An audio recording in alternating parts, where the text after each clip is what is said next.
Hello everyone, তোমরা সবাই কেমন আছো? আশা করছি খুব ভালো আছো। আমি ললিতা চলে আসলাম তোমাদের সঙ্গে নতুন একটা ব্লগ নিয়ে।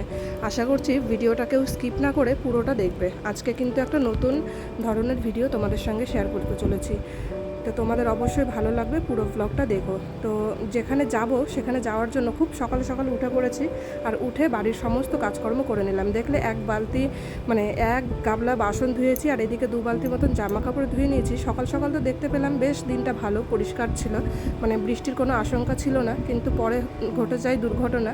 যাই হোক, পরে সেটা তোমাদেরকে বলছি।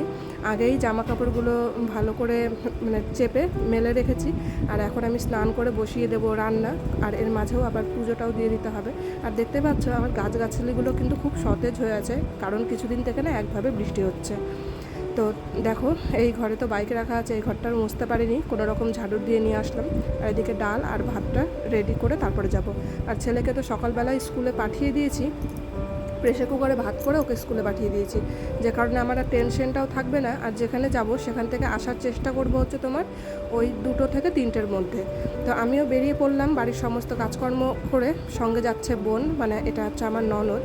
তো ওকে নিয়ে যাচ্ছি, কারণ একা একা কোথাও যেতে আমার একদমই ভালো লাগে না। আর যেহেতু বাড়ির থেকে আমাদের যে বাড়িতে যাচ্ছি অনেকটাই দূর, তো ভাবলাম যে সুজাতাকে নিয়েই যাই, গেলে পরে আমারও ভালো লাগবে, ওরও একটা নতুন জায়গাতে যাওয়া হবে।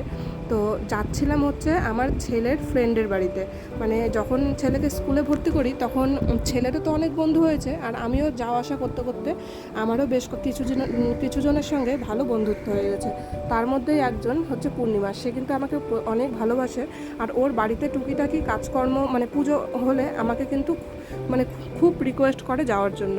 তো যেহেতু বাড়িটা অনেকটাই দূর, এই জন্য সবসময় যাওয়া হয়ে ওঠে না, কিন্তু বিশেষ কোনো দিনে না গিয়েও পারি না। তো ওর আবদার ছিল, ললিতাদি তুমি আমার বাড়িতে বিপত্তারিণী পুজোর দিন আমাকে একটু খিচুড়ি বানিয়ে দেবা। আর এটা দিয়ে ওদের বাড়িতে 3 থেকে 4 বার রান্না হবে। ওর খুব পছন্দ আমার হাতের রান্না খাওয়ার। তো গিয়েই দেখো, আগে তোমাদেরকে ঠাকুর দর্শন করে দিই। ও কিন্তু পুজো আর্চনা করতে খুবই ভালোবাসে, আর যাওয়ার সঙ্গে সঙ্গে আমাদেরকে প্রসাদ দিয়ে দিল। সকালে যে ভোগের রান্নাটা ও নিজেই করেছিল, আর এখন যে রান্নাটা আমি করব সেটা হচ্ছে বাড়িতে সবাই বাড়ির আত্মীয় স্বজন সবাই লোকজন খাবে। তো আমরা বসে পড়েছি খাবার খেতে। আর এদিকে আমি পায়েসটাও বসিয়ে দিয়েছিলাম, কারণ আমাদের যেতে যেতে কিন্তু 11টা বেজে গেছিলো। আর আমি বলেছিলাম আমি 2টোর মধ্যে যেভাবে হোক আমাকে বাড়িতে আসতে হবে, কারণ ছেলে স্কুল থেকে চলে আসবে। আর আমাদের বাড়ির থেকে যেহেতু ওদের বাড়িটা অনেকটাই দূর, এই জন্য একটু আগে আগে বেরোনোটাই ভালো। তো এখানে আমুলের দুধ দিয়ে পায়েসটা করছি, এর ভিতরে দিয়েছি এলাচ আর গোবিন্দভোগ চাল, সেটা বসিয়ে রেখে আমরা এখন প্রসাদটা খেয়ে নেব, তারপরে আবার মূল রান্নাতে আবার ফিরে যাব।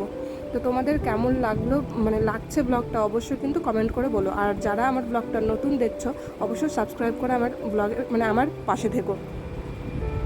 আর দেখো, পুরো রান্নাটা তোমাদেরকে দেখাতে পারিনি। এদিকে হচ্ছে একটা 5 মেশালি সবজি, অনেকে লাবড়াও বলতে পারো।